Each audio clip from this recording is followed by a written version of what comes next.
Today on the History Channel, we're learning about the purchase of Alaska. There were two big movements prior to the purchase of Alaska. The first one occurred during the Crimean War. The Russian-American company, fearful England would seize their colonies, made up a fictitious sale to a San Francisco interest known as the American-Russian Company. Following the sale, a blank contract went to the Russian legislation at Washington, D.C. for approval.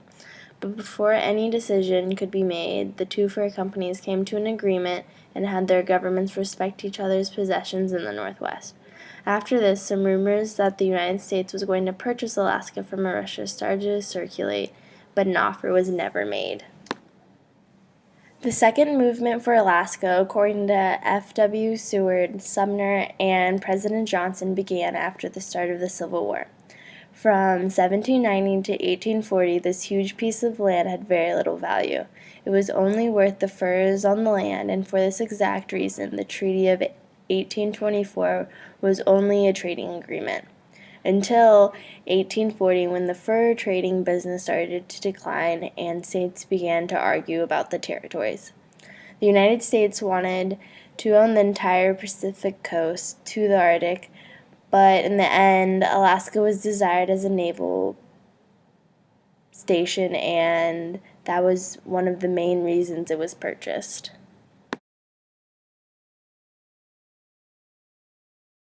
Friday, March 29, 1867, Secretary of State William Henry Seward was informed Tsar Alexander II had sent his agreement for one of the biggest real estate sales ever. For about 2 cents an acre, the United States had Russian Alaska, 586,000 square miles of land. The treaty was signed at 4 o'clock in the morning. The Americans were in quite the hurry to make the transaction. Few people were informed of the purchase after it happened, but on March 10th, when the treaty was ratified, the response from the Americans was harsh.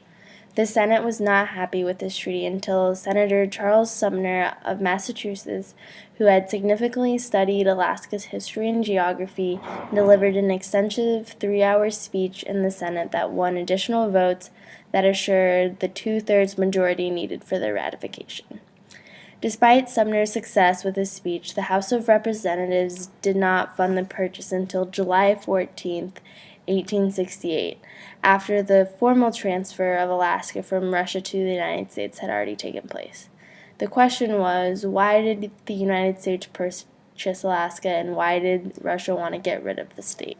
Although historians have had trouble getting the United States part of the story, we do know the United States wanted to expand its commerce in the far west because of the many harbors. In addition to the many harbors, it was closer to markets like Japan and China. And lastly, it bonded the friendship between the United States and Russia. As for the Russians, they wanted to sell Alaska primarily because the territory was not serving its purpose to further the Russian imperialist expansion. All in all, selling Alaska, Russia's only overseas colony, was a political decision. It sold for $7.2 million, and soon after, the Russians withdrew from the Western Hemisphere. And up next is how the gold rush and the discovery of oil affected Alaska. Keep watching. Learn to drive a dog team. On our winter tour, marched a dog team down Resurrection River Valley right to Exit Glacier. I did a ride sled dog tours. Hop on. American pioneers and traders started traveling northward toward Alaska to discover the resources there. They came to Alaska in search of resources and found timber, coal, copper, gold, and oil, as well as the world's richest salmon fishing grounds. A multitude of people moved to Alaska between the original purchase date in 1867 and the final Alaskan gold rush in the Klondike tributaries in search of gold and hoping to make a fortune. Large gold strikes at Nome brought many people to Alaska in search of gold, which also brought miners who profited from the resources in Alaska. Numerous people arrived in Alaska to break through the mountain barriers and explore its interior, mapping the upper Yukon, stringing telegraph line, exploring northern Alaska to the Arctic Ocean, and discovering the glacier-lined shores of 40-mile-long Glacier Bay. For the first 30 years that Alaska belonged to the United States, the American federal government paid little attention to the new colony. Even though Alaska was not paid much attention to, many military posts were established, and the first commercial salmon cannery was opened. The discovery of gold in Juneau in 1880 also led to the establishment of the Great Juneau Treadwell operations there. The government saw Alaska as completely disorganized after people flocked there for gold, which resulted in the passage of the 1884 Organic Act, which placed Alaska under a collection of federal laws and Oregon state laws. This was the first step in Alaska becoming an official state. Come across majestic Alaska. Continue to see multiple glaciers and getting to see the most traveled cruise spots in Alaska. Watch in awe of the amazing wildlife. Travel Alaska. Alaska is known to provide many natural resources, but one of the most important is oil. On July 18, 1968, one of the largest petroleum accumulations known to the world today was discovered on the north slope of Alaska and announced by Robert Anderson, chairman of the Atlantic Richfield Company, which was one of the largest oil and gas extraction companies in the United States. This location was called Prudhoe Bay and was estimated to contain between 5 and 10 billion barrels of oil. By February of 1969, Atlantic Richfield Company, Humble Oil and Refining Company, and the British Petroleum Oil Corporation declared that it was their intention as a group to construct a $900 million pipeline that would run about 800 miles in a generally southern direction from the Prudhoe Bay area on the Arctic Ocean across Alaska's Brooks Mountain Range to the Gulf of Alaska on the state's southern coastline. It was decided that the oil would then be transported by tanker to select refinery and distribution sites along the west coast of the United States, particularly Washington. The possibility that large quantities of oil would be transported by tanker on an ongoing basis was scrutinized by Canada due to the environmental and economic risks that a tanker accident and oil spill would pose to the coastal waters and lands of Canada.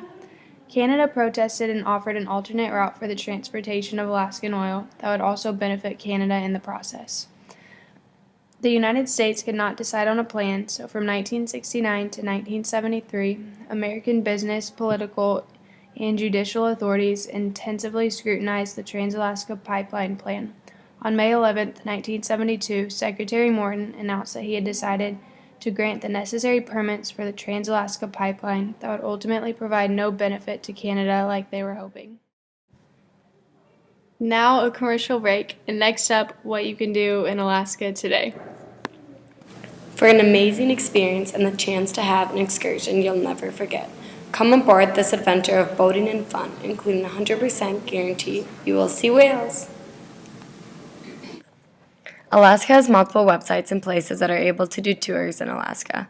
They included multiple mining holes in the Yukon, national parks, and wildlife preserves.